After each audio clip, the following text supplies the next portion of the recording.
Naam, alhamdulillah rabbil alamin. Adúpẹ́, alhamdulillah. I'm really enjoying the time with you. It's my pleasure. Alhamdulillah My rabbil pleasure. alamin. And láti gbà yẹn, because lánàá mo wo program yìí kan. Say I won't post káàkiri recently by I think the program should be between 2002 or something. The Willa and Ibaya were black.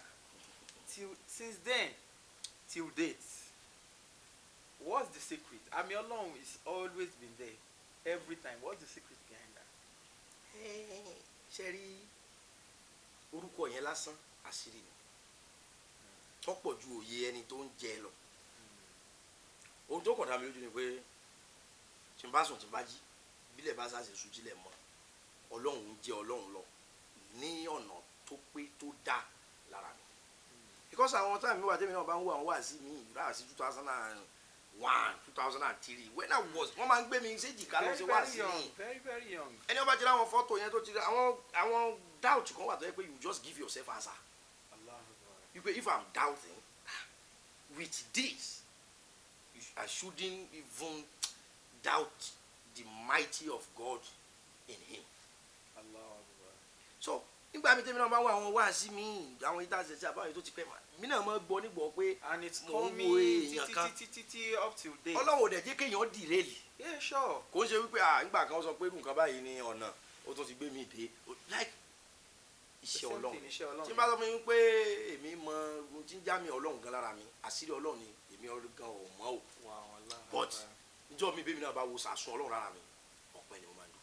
Alhamdulillah rabbil alamin. Alhamdulillah. And there is a question tó jẹ́ kí n béèrè mọ́ question ìjàfà oníkéwúlẹ̀ nǹkan because ní ẹnu ìgbà tá a bẹ̀rẹ̀ sí ní sọ̀rọ̀ yìí gan yàtọ̀ sí pé it's like 85-90% Yorùbá program and ẹ̀ ń sọ òyìnbó yín gan ńgbà téèyàn bá gbọ́ mo ti wo interview yín kan tó yẹ pé full English ni and you told us that pé ẹ lọ sí program ẹ lọ sí primary school ẹ dẹ̀ lọ sí JS1 pé ẹ kà jù bẹ́ẹ̀ lọ ṣé KSA àbí ṣé kìí ṣí secondary school náà àbí kéèké. yóò bá wa sọ̀rọ̀. ṣé ibẹ̀lẹ̀ ti kọ́ gbogbo òyìnbó yẹn ni how are you so fluent in speaking English like that. ṣe rí aláṣepé lọ́lọ́ ṣe rí ó dẹ̀ fáwọn kan ní coast of sense wọ́n ní ìmọ̀ wọn ó jọ́ dàbí bí ojú reluwé fẹ́ pé tó bá ti ń kàn báyìí a máa pọ́ǹpù ẹ̀ sí tó bá ti ń kàn báyìí yóò ti sọ pé everyday wàá sùn àǹjì mo rí pọ́lọ́hún pọ̀ sí nínú ọ̀la rẹ̀ pẹ̀lú dáadáa yẹn lára mi. ṣe rí apart pé mo kó òkè sígbà yẹn ohun tí mo tún kà níwèé was 2006 time tá a múra mẹ́ka mo fẹ́ ṣe nǹkan kan wá ní kí n lọ wá WAEC certificate wa so mo wá lọ sí Ikra Comprehensive High School ní Ìjàyè ń bí láti lọ síìtì fún WAEC. ẹ lọ sit fún WAEC. Yeah. láti primary school JS1 ẹ lọ sit fún WAEC. ní Ikra gbàmọdé kòmbi ní 2006 I went there and sit for WAEC. And I was highly welcomed by proprietor, principal, students. And I'm proud to be among of them. I celebrate them every time, everywhere. History can never be rewritten. Tí mo fi lọ sí Hajj 2006 yẹn ní December 8 lápò Nàìjíríà.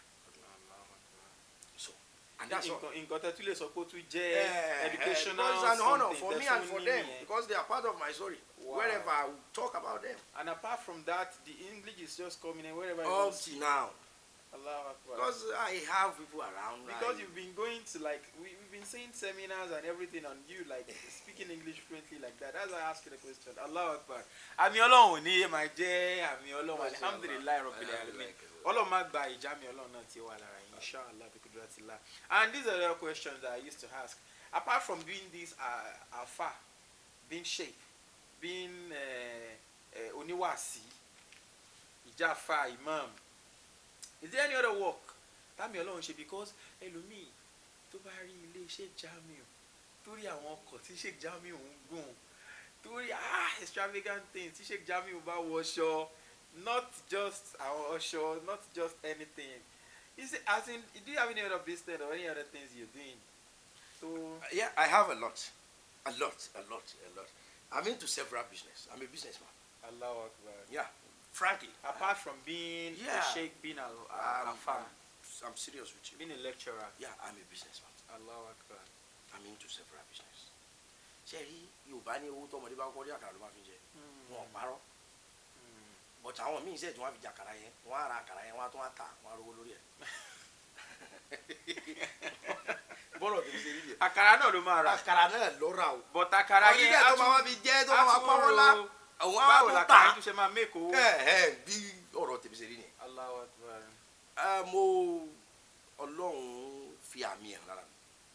Mo ń rówó láti kékeré. If not, báwo máa ṣe lọ rẹ́ǹtì ilé at age of 7? Mo ń rówó láti kékeré. But èmi mọ bí èèyàn ṣe lówó. Àánú ni gbogbo láǹsọ yìí àánú ni.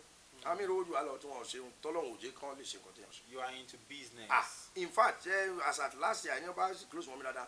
Ẹ máa rí pé mo ti bẹ̀rẹ̀ business fashion design kìíní àmì Ọlọ́run fashion brand. Wow. À ń rán aṣọ, a tún ń ṣe aṣọ. Wow. À ń ṣe bàtà. Wow. Ní brand tèmi gangan. À ń ṣe fìlà. Wow. Ní brand lórúkọ mi tó kárí Àmì orúkọ àti Ọlọ́run lógo brand. mi àmì Ọlọ́run fashion brand. Wow. Most àwọn kìíní tí máa ń wọ ṣáàtì Exactly. company mi ló ń ṣe, àwa là ń ṣe brand mi ló ń ṣe. Don't produce it. Yes. Allahu Akbar. So I'm into logistics.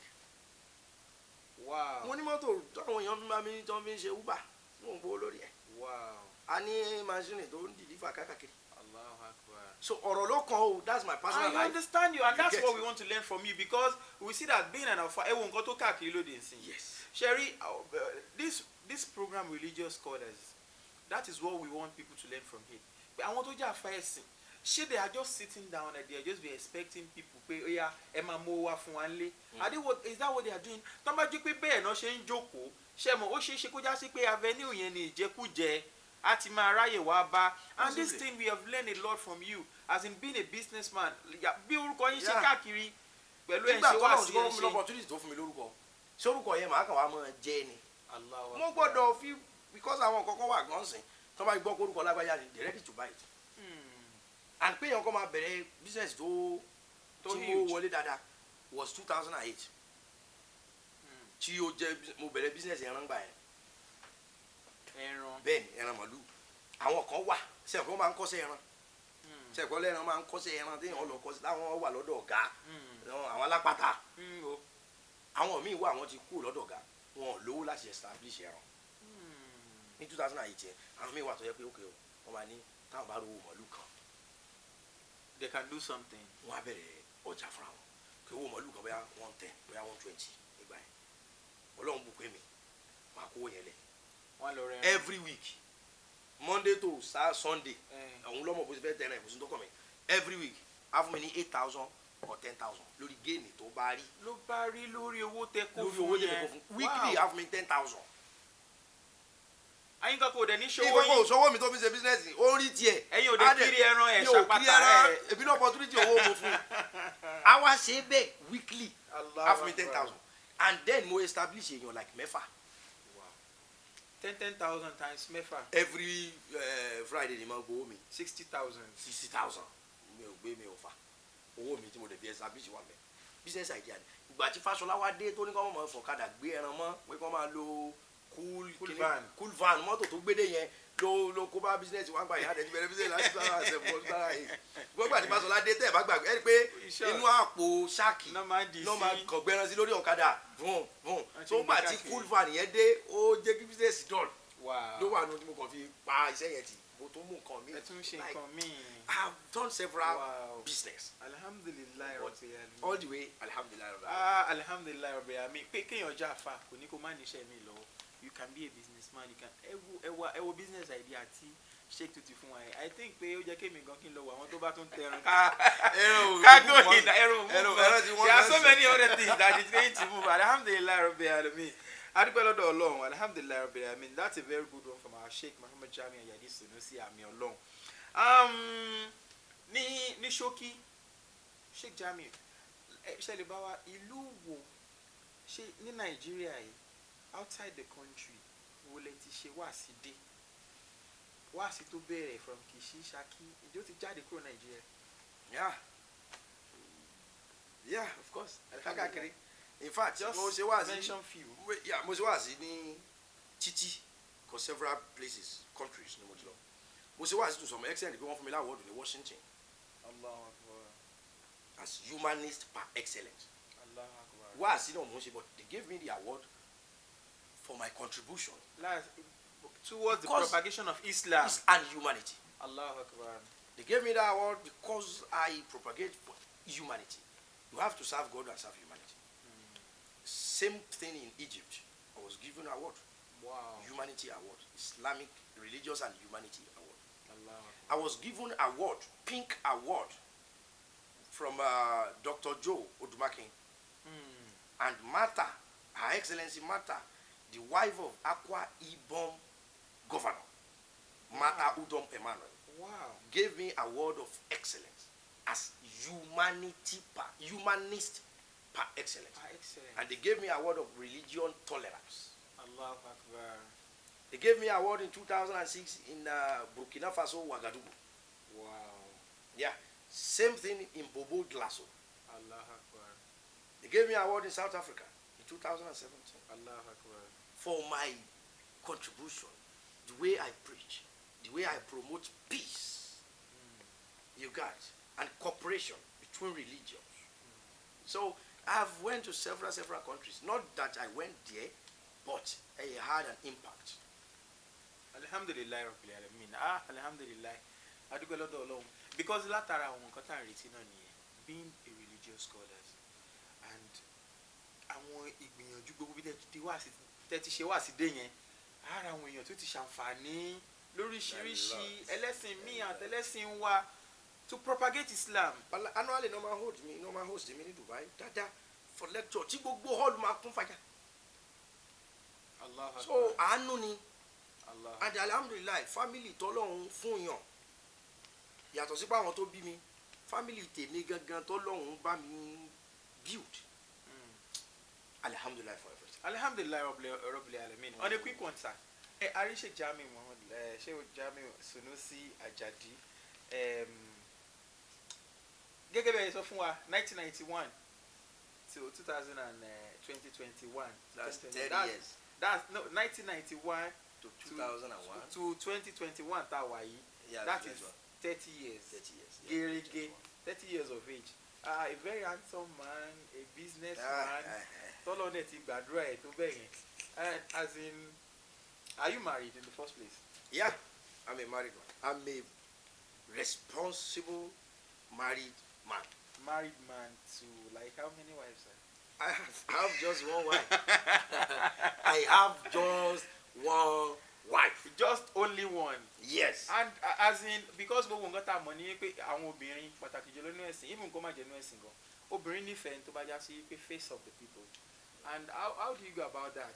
Tí ìyàwó yẹn ò sì ti pé méjì mẹ́ta. Ohun tí lóye mi fi dùn ni pé ẹ̀yin náà sọ̀rọ̀ sí láwọn èèyàn tó bá jẹ́ face of the people. It's common for them. But alhamdulillah, àwọn èèyàn like mi ò dẹ̀ derail. Ṣùgbọ́n ohun tí ò jẹ́ kí àṣìṣe wá nípasẹ̀ obìnrin ni pé I'm not just a face of the people, but I'm a face of God.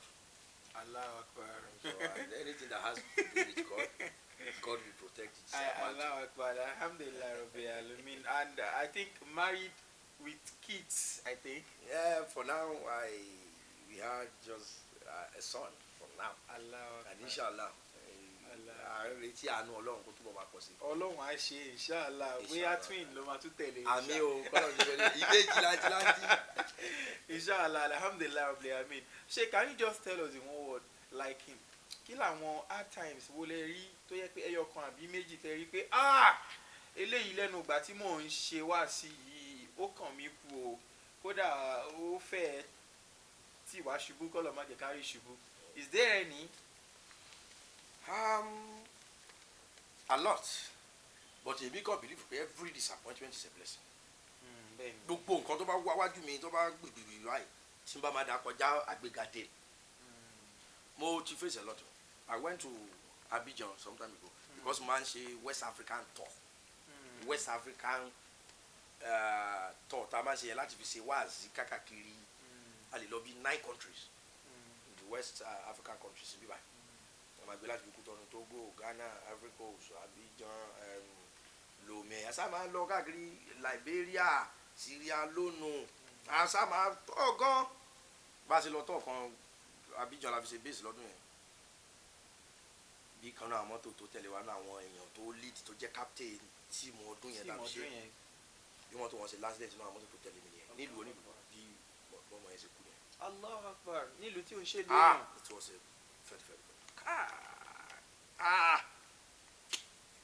Ọjọ́ wọn lè gbàgbé ni ọjọ́ ìbò ẹnìkan náà àwọn èèyàn wá because ọmọ ibẹ̀ ni ọmọ yẹn ń gbé ó dẹ̀ popular gan òun làwọn náà fi ṣe captain because tábà fẹ́ ṣe irú nǹkan báyẹn it's a very big thing o that's why I have a very vibrant team. Tẹ́ bá fẹ́ ṣàṣeyọrí láyé ẹ wá àwọn èèyàn people of like mind láti jọ rìn láti jọ ọmọ náà ń ṣe iná tó pa láwọn èèyàn ní àwọn èèyàn táwọn sọ ikú ṣe pa lọ́ra wọn ẹlòmíín wà nù wọn tó yẹ pé ńgbà tó fi lọ secondary school èmi ni mò ń sanwó iléèwé ẹ̀ gbé mi ṣe rí tọ́rọ́kọ́bọ̀ yẹn I build people I hunt for people who can be useful for themselves and in one way or the other for the work I'm doing and the Lord mo fi ọ̀pọ̀lọpọ̀ sílẹ̀ àwọn míì wà nǹkan tó ń bá mi ṣe máa no you cannot do this anymore you are bigger than this you have to move on Ọlọ́run ti gbà fún ẹ yàtọ̀ sí dídàgbà fún àwọn míì mo ti wo ìmọ̀ àtọ́lá wọn pé no you too you can do something for yourself tó bá ń bá mi ṣe bíbá ibípa pé mo ń delay destiny ẹni you have to move on. irú ẹ̀ ni ọmọkùnrin tó kú tẹ̀ ń sọ̀rọ̀ yìí. Yes, a lot of things like that so bọ́ yẹn wà ní Ivory Coast yẹn ó sá in fact inú mọ́tò tèmi wà ẹnìkan wá because àwọn èèyàn ti yarí lọ́hùn wọ́n láìkẹ́ gan àwọn èèyàn ti wá yarí láàrin ìlú wípé ọ̀tọ̀ níbi tó kó mọ́tò tó kó àwọn tó jọ ń bọ̀ láti Nàìjíríà sí. ọ̀tọ̀ níbi tó kó àwọn ọmọ ìlú ẹmọ Yorùbá ó fẹ́ fẹ́ àwọn kan bọ̀ rí ní odidi pa wọ́n ni. ẹnìkan náà àyẹ̀wò ara mú pásítọ̀tù mi wọ́n á mú bá mi bí tí mo dúró nù gbó wípé àwọn wà bó ṣe mọ́tò kan àbọ̀kadà kan kọ́ máa gbé mi lọ kí n sáàtì ẹ̀ máa lọ kọ́kọ́ jìnnà sí ní pásítọ̀tù mímọ̀ bí n ṣe dé Nàìjíríà. Allahu Akbar. wọ́n á fọwọ́ mú ọmọ ẹ̀ léjìká wọ́n á sunkún wọ́n á fún mi pásítọ̀tù wọ́n á ní kó mú lọ́wọ́ mo ní kí ni ń pa lẹ́kún olóhùn wò pé ohun tó ṣẹlẹ̀ yìí ìlú tẹ́ ẹ wá yìí ó lè bá gbogbo nǹkan jẹ́ o èkó dé o lè burúkọ ọ̀tá yín jẹ́ o mo ní ọ̀dà kí lórúkọ mi ó ní ṣe Jamiu mo ní ó kọ̀ wo ní gbogbo wọn fi mọ̀ ọlámi ọlọ́run ló sì kàn ohun tó wáyé pé kò sí ọlọ́run bẹ́ẹ̀ ohun tó sọ ilé ìṣẹ̀lẹ̀. tó jẹ́ pámì lásán. wọ́n ní bàtà lámì ọlọ́run tó bá jẹ́ pé ọlọ́run tó ní kórúkọ yẹn da olóhùn fẹ́ fọ́ ṣé kí n sálọ yẹn ó lè má jẹ́ kí n tọ́lọ́run fẹ́ ṣe kó ṣe n tọ́ bá wọ ọlọ́run kó ṣe àwọn ọ̀sẹ̀ tọ́tọ́ yẹ kéèyàn ó ṣe tọ́ yẹ pé inú ẹ̀ tọ́tọ́ yẹ kéèyàn ó ṣe yẹn ọlọ́run wá ní rìsọ́ọ̀tì ẹ̀ sáwọn aláṣẹ làwọn báyìí ní kò sí ntọ́jọ́ èmi fúnra mi ní lọ́ọ́lì family àwọn ẹ̀ pé ọba wa jáde òkú o wow ọ̀tẹ̀dìbò it's a very tough and big decision I've ever made in my life. Sheikh. And you did so. àwọn tí wọ́n rò bóyá wọ́n yà mí lásán wọ́n bù mí jẹ ìdọ̀bálẹ̀ àti ìkúnlẹ̀ ni wọ́n fi ń kí mi ká káyìn tí wàá sá lọ. Allahu Akbar Allahu Akbar. And so a lot happened o I was attacked sometimes. Attacked spiritually, physically? No, physically. Okay. mo ní àwọn kankan lásìkò kan àwọn èèyàn tí mo ní àwọn èèyàn náà ni tó súnmọ́ wa tí gbogbo nǹkan yẹn wà lọ́wọ́ wọn àwọn bìlífù pé bóyá kò sọ́jọ́ ọ̀la kankan mọ́ pé ládùúgbò nǹkan rẹ̀ tó ti wà lọ́wọ́ wa yìí ẹja gbé eléyìí dá. Wow. So kò sí bẹ́ẹ̀ ni tó ní nǹkan ó ṣe pọ̀ àti òní béèrè nǹkan ẹ̀ bóyá ká kú kí n ti rún un tán lẹ̀. Something like that. Yeah, Allahu Akbar. But alhamdulillah ẹ tún ọlọ́run overcome ẹ̀ wọ́n ọlọ́run ni ò fẹ̀mí lẹ̀ wọ́n bá gbẹ̀mí níjọ́ yìí. Wow. Yes. And still náà ẹ ṣì dúró lórí pé ìjà tán rò pé máa jà lórí ọjà. Allahu Akbar. mo fẹ́ sẹ́ra báyìí ṣé mo ṣẹ́ra báyìí àbọ̀lọ́. mo fi gbà kan mo kọ́ ilé yìí kọ́ ni mo kọ́kọ́ kọ́ ilé tẹ́ wá mi nínú ẹ̀kọ́ this is not my first house I've used. Allahu Akbar. Yeah. bí ẹ ṣe ọ̀rọ̀ pọ̀ lérí ẹ̀ wọ́n ti máa sọ pé èèyàn ṣiṣẹ́ fún iṣẹ́ ìmí náà kọ́lé fún nílé. ọ̀rọ̀ pọ̀ lórí ẹ̀kọ́ gbogbo ẹ̀ lónìí ayọ̀ ni. Alhamdulillah Rabbil Alamin. As in on a quick one sir torí àfibẹ̀ rí àsìkò mọ́. Now any regret sir any regret ìjẹ́ ti ṣe nǹkan rí tẹ̀rọ wípé mi bá dẹ̀ ti máa ṣe báyìí o as in your personality is there anyone that you can remember sir. ọlọ́run mọ̀ mi ò regret it. Allahu Akbar. Because ó dàbí ọ̀rọ̀ tí Sheikh Abdul Qadir radiyallahu ta'ala ṣéwù ni ọmọ kultu ataki lali kuli fala takhaf ṣéwù ni mi ò ní sọ nǹkan kan àgbà tí yọ̀ǹda bá dé pé ọ̀yà lọ sọ mi ò ní mi fọgbọ́n orí ṣe kankan dẹ́sẹ̀ àti pé mi náà mọ̀ pé bọ́gbọ́n mi bá tiẹ̀ mọ́ wọn mo gbọ́n díẹ̀ mi fọgbọ́n orí ṣe nǹkan mi fi ìfẹ́ ẹnu ṣe nǹkan máa make sure pé ọlọ́run ṣe ká ṣe é and ọlọ́run tá à ń sìn láàyè dìlù rọ̀ bí wàlá àyànsá nígbà yẹn kọ́lọ́run ló ní àṣẹ tí rìsọ́ọ̀tì ẹ bá rí bá a ṣe fẹ́ ṣèbóhùn ló ní àṣẹ no regret tó pé mo lọ́lọ́run tí rìsọ́ọ̀tì ẹ bá dẹ̀ rí bá a ṣe fẹ́ náà no regret ọlọ́run tá a gbà yọ̀ǹda lọ́wọ́ rẹ̀ tó fún wa yọ̀ǹda ohun tọ́lọ́run bá ṣe lèmi ṣe o so mi ò regret rí. Allahu akbar alhamdulillah ń jásí pé anabi Muhammad sallallahu alaihi wasallam anabi náà ni la yantiqu anil hawa in huwa illa wahyun yuha bẹ́ẹ̀ sì rè orúkọ yín náà orúkọ Muhammad Jami méjèèjì ó jọ papọ̀ pẹ̀lú ti anabi Muhammad sallallahu alaihi wasallam ni kọ́lọ̀ ń jẹ́ kí bọ́lọ̀ ń ṣe ń tó yẹn kọ́lọ̀ ń jẹ́ kó máa lọ bẹ́ẹ̀ inshallah bí kudratillah and ìbéèrè wọ̀ ọ̀pọ̀ mọ́ àwọn àfà láyé tẹjọ ń jà fa tẹjọ ń jẹ sheikh is there any person tẹ wo pé eléyìí a kì í fẹ́ ríra wa o eléyìí mi ò kì í fẹ́ rí o and what is your relationship pẹ̀lú àwọn afa tó kù. wọ́n kò sẹ́ni tẹ́mi ò fẹ́ rí bóyá ẹni tí ọba wa fẹ́ rí èmi dóò mo ní encounter pẹ̀lú àwọn afa tó pọ̀ kó tó di pé kí nìyẹn tó yìí and mi ò blame wọn torí gbà tí mo sì kéré jù báyìí lọ kò sẹ́ni tí ó rí mi tí ò ní rò pé méjì kó tó gbà fọlọ́ lára mi normal ni so mi ò rí i pé wọ́n ṣẹ̀ mí because èmi tọ́lọ́hún ṣe báyìí gan mọ̀ wípé this is too good to be true it's too real so èmi náà gbà wípé wọ́n á wo ìjọ táwọn bẹ̀rẹ̀ wọ́n á wo báwọn ṣe ń ṣe táwọn àti wọ́n ti wà lẹ́nu ẹ̀ táwọn wà lélẹ̀ so mi ì rí i pé gbogbo ẹni ó takò mí láàfáà mi ò rí i pé wọ́n ṣẹ̀ mí rí mo rí i pé well at that age tó bírú yàn lọ́mọ wọ́n gbọ́dọ̀ wò ó ṣé wọ́n máa tẹ̀lé kí gọ̀ǹgọ̀ sú kó délẹ̀ tán kan padà rí pé fẹ́ẹ̀kì ni níbo náà fẹ́ fojú sí. a lè fẹ́ rú ẹ̀kú dòní náà ṣùgbọ́n gbogbo kálukú àti wà nínú sákù kan náà bóyá ẹni tí ọba wa fẹ́ rí mi o àbí tí ò fẹ́ kí mi o ṣùgbọ́n bó ò ní rí mi o kọ́bọ̀ ò rí mi èmi fẹ́ rí ẹ. gbogbo yẹn ní Sheikh Jamiu. so èmi ò lọ́ta omi ni mi and you have a very good relationship with them. Everybody. And all the groups Sunni ni o alisuna ni o Sufi ni o àwọn onítẹ̀dírísì táwọn ṣe nǹkan kan ni o àfa ọlọ́làjú ni o ní Nàìjíríà ni o lamẹ́ríkà ni o whatever. But I have a very cordial relationship with other scholars. On a quick one on that side Sheikh nísìn àwọn àfa tàbá fẹ́ kí àwọn àfa náà sìn àwọn àfa kan wọ́n sọ pé àwọn alùsùnà làwọn àwọn kan ní sálàfì làwọn àwọn kan ní Sufi làwọn and ibo ni ká ṣe yín sí Sheikh.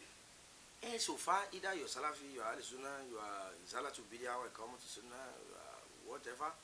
So far, you are Muslim. I'm part of you. You are a Muslim. Yeah, I'm a Muslim. You are a Sufi, you are a Muslim, I'm part of you. You are Ahlul Sunnah, you are a Muslim, I'm part of you. So, Ahlul Sunnah, you man lọ wá sí dáadáa. Lọ wá sí Sufi, mo lọ wá sí Olawa ní Sumura, bá ti lọ máa wé láwà ní wọn. Gbogbo wọn ni wọn ṣe Ahlul Sunnah, àwọn Ahlul Sunnah ti pè yín wá sí rí. Yeah. Àwọn kan ti pè mí rí. Àwọn kan ti pè mí rí but they are students there. Okay. Yeah, a dẹ̀ ti lọ sí àwọn ibì kan rí. Wọ́n ṣe ìsímà kan. Ẹ ti gbọ́ ìsímà yìí. Wọ́n ṣe ìsímà kan ní 2002 nílọrin. Tó bá mọ̀ ọdún náà wọ́n á gbọ́dọ̀ rántí. So mo dọ̀. And àwọn tó jẹ́ Òkè Ògùn oníbọ̀sí máa ń pín segment yẹn. So wọ́n gbà mí lóní wáàsí tí mo ṣe wáàsí fún wọn. Isima but àwọn another group city. So just say it's mainly for the Ahlul Sunnah. It's all what we know. So Isima ọdún yìí gan mo ti ń wo ti bí tí máa lọ bóyá ti Jẹ̀bú ni but ẹ máa lọ. Èmi àmì Islam. Kálàáfíà sọ̀jọba. Allahu Akbar. No problem. So be it Sufi or bí ẹ bá rí ẹ pé mi sí Mùsùlùmí ni mí. Ṣé Mùsùlùmí dẹ̀ lẹ́yìn náà? I'm part of it. Allahu Akbar. Alhamdulillah Rabbil Alamin. Alhamdulillah. Alhamdulillah bí ẹ sọ lẹ́ẹ̀kan ẹni nígbà tí ẹ ṣì wá kékeré ẹ máa ń gbá bọ́ọ̀ fún àwọn school primary school iṣẹ́ ṣe ń play ball. Ọlọ́run mọ́ fi nǹkan ṣe mí o mo máa gbà lórí o. ẹ ṣe ń play ball. I love football. Wow. That's when you like something. wọ́n máa ń sọ pé ẹni team. Yeah. tíìmù olè follow.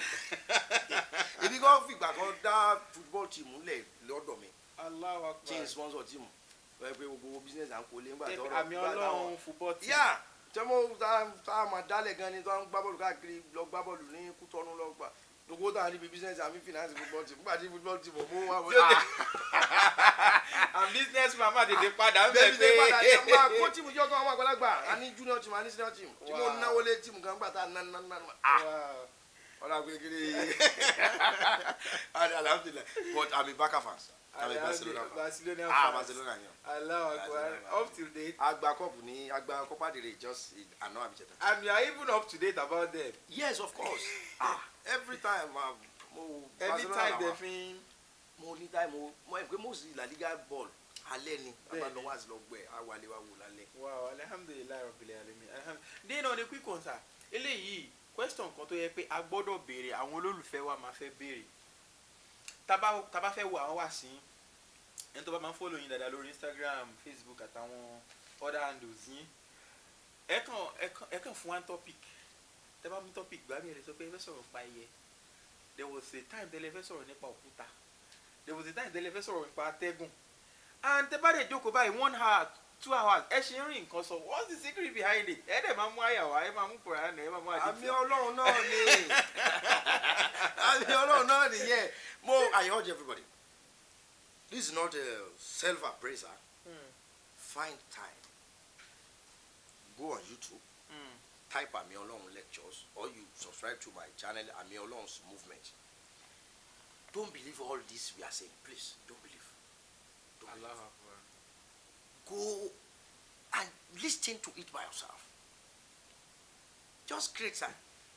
Allah Akbar. Ohun tí o bá dáyọ̀ lójú, èèyàn ní sọ pé kán lọ wò. Èèyàn ní sọ pé kán lọ wò. Ẹ̀yin náà rí pé ẹ máa rí wá sí ìgbà tàbí Ọlọ́run tó ń gbé mi wọ́n rí kíní.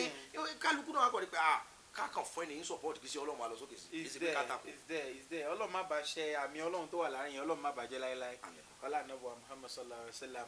Then àti rí hobby yín bẹ̀ I think your hobby should be playing ball. Do you have any other hobby apart from that? I play table tennis but football is number one. Your number one hobby. A1. And what's your best food sir? There any best food that they like? Kò sí tèmi jẹun tó bá wá sí mi lórí náà ni. There's no like special dish tí a jẹ àmọ́ kan rẹpẹtẹ. I don't eat like that. Mo lè mú tí láàárọ̀ kó tún di alẹ́ kí n tó tún di bàbá sẹ́kọ̀ọ́. Allahu Akbar. And you be okay with that? Ti mọ́ra. Bẹ́ẹ̀ ni ṣe bọ̀ láti kékeré. Wow. Mo ti fi ọdún kan gbààwẹ̀ rí mo gbààwẹ̀ 11 months in a year. 11 months every day abi. Every day mo ti mo wà. Every day to 11 months in a single year. Consecutively. Allah. I was very young. Ìwọ Ọlọ́run kíní bó kíní ṣe ń lọ yìí àwọn èèyàn ń gbé gidi náà kíní mo fẹ́ fi sìn ọ́ gbóhùn tó fún mi yóò kó fún mi ní mi mọ ibi tó ti wà bóyá ìyá ni bóyá bàbá ni má jẹ́ kí káàdì yóò jó tán mo fẹ́ fara yílẹ̀ fún ẹ with my little capacity mi mọ ibi tó ti mú but mo fàwé yìí náà mo tún fi kún fìlì táǹkì ibi tó ti mú ìwọ ló mọ̀. Ẹ dẹ̀ rí ṣe. Alhamdulilayi rabbil alamin. Then let me say a ti ń fẹ́ dé ìbọ̀dí ètò wa and gbogbo èèyàn ló mọ̀ wípé tọ́lọ́run bá ṣe yín pẹ̀lú bọ́lọ́run ṣe ṣe yín ẹ sọ fún alẹ́ nǹkan pé ẹ̀yin ni last born of the family. What's your relationship of your mother side? Náà gẹ́gẹ́ bá a ṣe sọ lẹ́ǹkan wípé ẹ sọ fún wa wípé ẹ̀yin ni last born of your mother side. So what's your relationship? Ẹ̀yin dẹ̀ ni last born àwọn ẹ̀gbọ́n what's your relationship with them? Báwo lẹ ṣe ń. Ṣé ẹ rí ohun tó jẹ́ kí gbogbo kíní òtún rọrùn téèyàn fi ń yan fanda báyìí? Ọlọ́run pé àwọn fámìlì mi lọ́rẹ̀ mi ó dẹ̀ ní kán róhùn lára mi kán gbà fún gbogbo àwọn fámìlì mi pápátá bẹ̀rẹ̀ látòrí àwọn ẹ̀gbọ́n mi mẹ́tẹ̀ẹ̀ta àtàwọn ọ̀dà tó jẹ́ ọmọ màmá mi fún dáàdì yìí gbogbo wọn rọ lọ́hùn pé bọ́lọ́hùn sì fẹ́ ṣe ilé inú ẹbí wa ni ó ti wá kó inú ẹbí mi nìkan bẹ́ẹ̀ ni ìlú mi o ìlú mi gangan lẹ́ni o bí yàrá bá sọ̀rọ̀ àmì Ọlọ́run tó bá sọ̀rọ̀ dáadáa wo ìlú mi gan ló máa dìde wọn àbúrò tó ń jà wọ́n ti tún rí i pé àwa ni ọmọ yìí náà wà. àwa la ní fàárí wa ni. so adé alhamdulilayi nígbà tí mo tún fẹ́ yàwó kò ṣe ìyàwó mi lọ́ta àwọn ẹbí mi kò sí àwọn ẹbí mi ní ọ̀tá ìyàwó mi so continuity kan progress kan bá gbogbo nǹkan ṣe because èmi àtàwọn family mi be it my wife son and our siblings we are one. Alhamdulillah. I respect them a lot and they reciprocate that. Allahu Akbar. Ọlọ́run ní bàbá ẹ̀ jẹ́ inshallah bidratillah. Ìjọ mislap àti ní tóbi branch mélòó ń sìn. Ọ̀pọ̀ jẹ́ èmi gan mo tún try láti draw it back.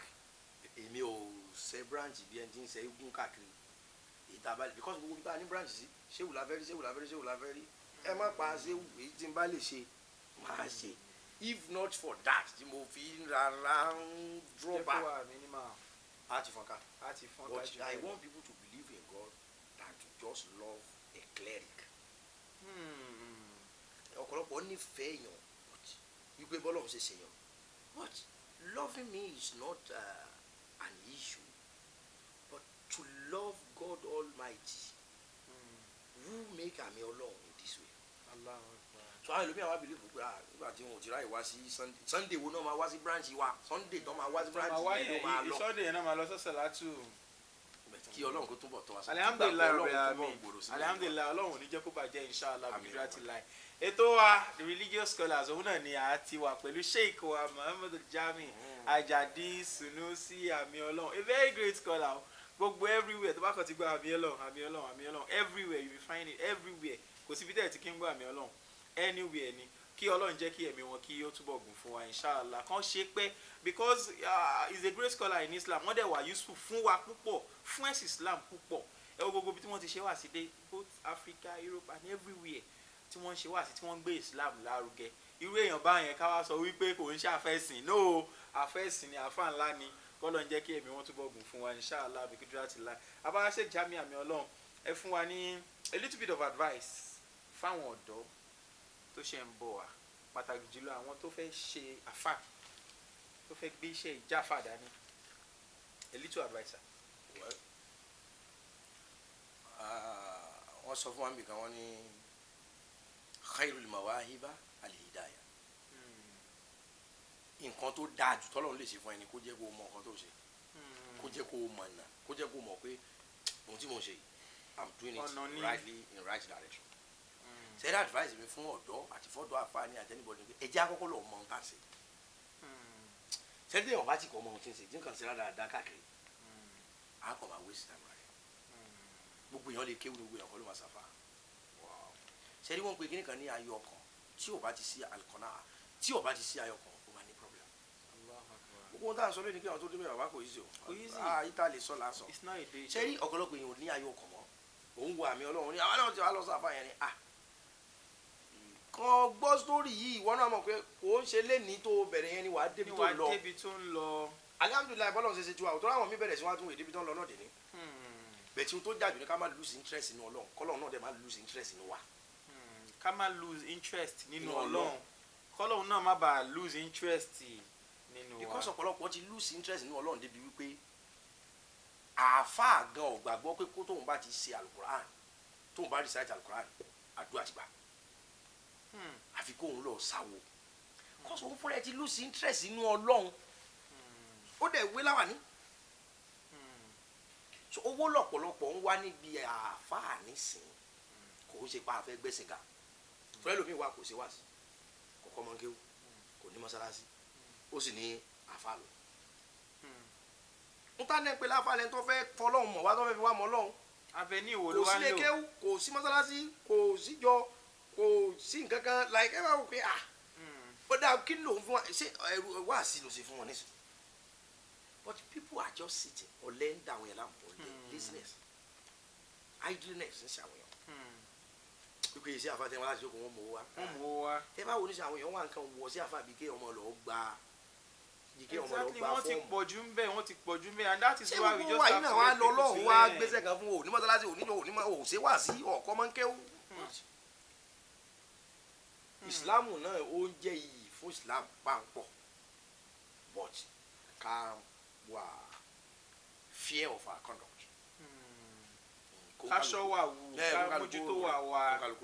àfáàngírí àfáàngí apẹ̀yàn. it's everywhere. kò make sense o. Subhanallah. torí pé wọ́n ti lose interest in Ọlọ́run ẹni Ọlọ́run bá dẹ̀ pé ò ní lose interest in Ọlọ́run. So advice me for it. Alhamdulillah Rabbil Alamin. Thank you very much. We are so pleased and happy to be with our Sheikh, Sheikh Jami àmì Ọlọ́run Sunusi Ajadi. Alhamdulillah Rabbil Alamin. We are so pleased and happy to be with our Sheikh, Sheikh Muhammad Jami Ajadi Sunusi àmì Ọlọ́run téèyàn bá ti gbọ́ orúkọ yẹn àti gbogbo nǹkan tó ti ń sọ fún wa bọ̀ látara ni ẹ máa mọ̀ wípé no, it's truly àmì Ọlọ́run. Ẹ lè máa wo àwọn ètò wa yìí, ètò wa Religious Scholars, ẹ lè máa wò wá, ẹ lè darapọ̀ mọ́ wa lórí Twitter, lórí YouTube, lórí Facebook, lórí Instagram. Ẹ kàn type Capital One TV lórí YouTube, ní Twitter, ní Instagram, ní Capital One TV. Ẹ máa wò wá full interview bàbá Mọ̀láyé Sheikh Jamiu àmì Ọlọ́run yìí ó wà ńbẹ̀ lórí YouTube wa, inshallah bi kudratillah. Ẹ follow wa ní Capital One TV lórí Twitter, lórí YouTube, then capital1tv.ng lórí Facebook, then capital1tv.ng lórí Instagram bákan náà, inshallah bi kudratillah.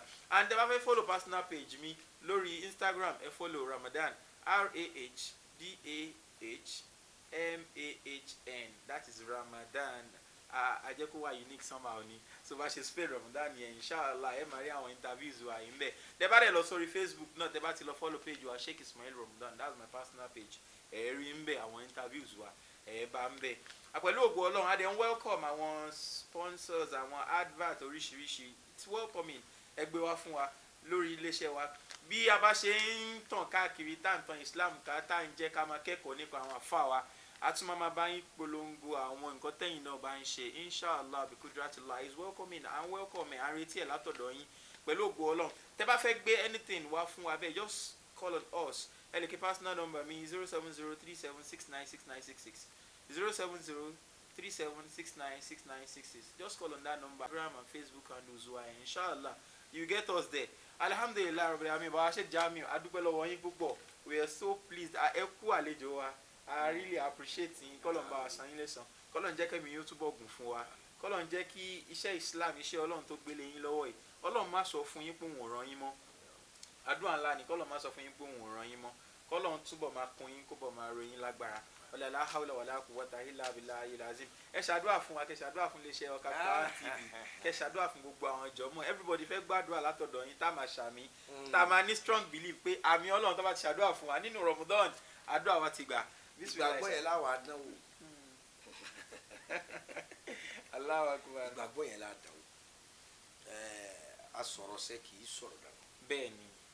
Ẹni àdúrà mọ́ gbàlẹ́nu rẹ̀ kò dìgbà tó bá ṣe aláṣẹ làágùn, tó bá gbígbó lóhùn kan, ó ti ṣe.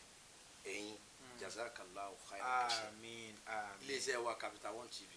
Jazakumullahu khairan. Àmín. Gbogbo ẹ̀yin tẹ́ ń wò wá lọ́kùnrin lóbìnrin, jazakumullahu khairan kaseera. N tá à ń wí ni wípé ẹ̀san olóore tọ́pọ̀ Ọlọ́run fún yín. Níbikíbi tẹ́ ẹ lè fẹ̀mí sí, mo tọrọ fún yín nínú àṣẹ rẹ̀, káànú Ọlọ́run wá wárí. Allahumma salli ala sayyidina Muhammad wa ala ali sayyidina Muhammad kama sallaita ala sayyidina Ibrahim wa ala ali sayyidina Ibrahim wa barik ala sayyidina Muhammad wa ala ali sayyidina Muhammad kama barakta ala sayyidina Ibrahim wa ala ali sayyidina Ibrahim fil alamin innaka Hamidum Majid. ربنا آتنا في الدنيا حسنة وفي الآخرة حسنة وقنا عذاب النار. سبحان ربك رب العزة عما يصفون وسلام على المرسلين والحمد لله رب العالمين. Àdúà láti gbọ́ látẹnu bàbá wa Mọ̀láyé Sheikh Jamiu Ajadi Sunusi àmì Ọlọ́run. Pẹ̀lú ògo Ọlọ́run àdúrà yẹn ti gbà, inshallah gbogbo ala níbi kò ti gbà, ó dẹ̀ máa lọ sílé àṣẹ, inshallah bi kudratillah. Alhamdulillah rabbil alamin. That's going to be the end of our program for today. Gbogbo program yìí ká má gbàgbé lẹ́ẹ̀kan sí, a lè lọ wo lórí YouTube, a lè wo lórí Twitter, Facebook, Instagram. Ẹ ṣáà ti tẹ Capital One TV lórí YouTube, ó máa gbé wá. Ẹ ṣáà subscribe sórí page wa yẹn. Ẹ má gbàgbé láti subscribe o, ẹ jọ̀ọ́ nítorí Ọlọ́run, ẹ subscribe sórí ẹ̀. Now ẹ dẹ̀ lè follow mi náà lórí personal page mi lórí Ramadan ní spell lẹ́ǹkan yẹn RAHMAHDAHN, tàbí Sheikh Ismail Ramadan lórí Facebook, tàbí kẹ́ ẹ pé 07037696966 tẹ́ bá ní any sponsor ẹ̀ advert ẹ fẹ́ gbé wá sí iléeṣẹ́ wa Capital One TV. Alhamdulillah rabbil alamin. Pẹ̀lú ògo Ọlọ́run a tún máa pàdé ní ọ̀sẹ̀ tó ń bọ̀ pẹ̀lú another great scholar, inshallah. Ká má gbàgbé Religious Scholars ní ètò wa tá ti máa rí àwọn àfáà ńláńláńlá tá máa kẹ́kọ̀ọ́ nípa àwọn personal life wọn, a máa learn about it, àwọn intajat wọn, gbogbo àwọn àṣeyọrí wọn àtàwọn ìdojúkọ wọn níbi ọ̀rọ̀ ẹ̀sìn yìí, níbi pé wọ́n ṣe dáwà, àwọn propagate Islam, a máa pàdé wọn inshallah bi kudratillah. Orúkọ tèmi Sheikh Ismail Ramadan Muhammad Al-Awwal ní ẹ̀kan sí, a máa pàdé lọ́sẹ̀ tó ń bọ̀. Ma'as salam wa ila al-liqa.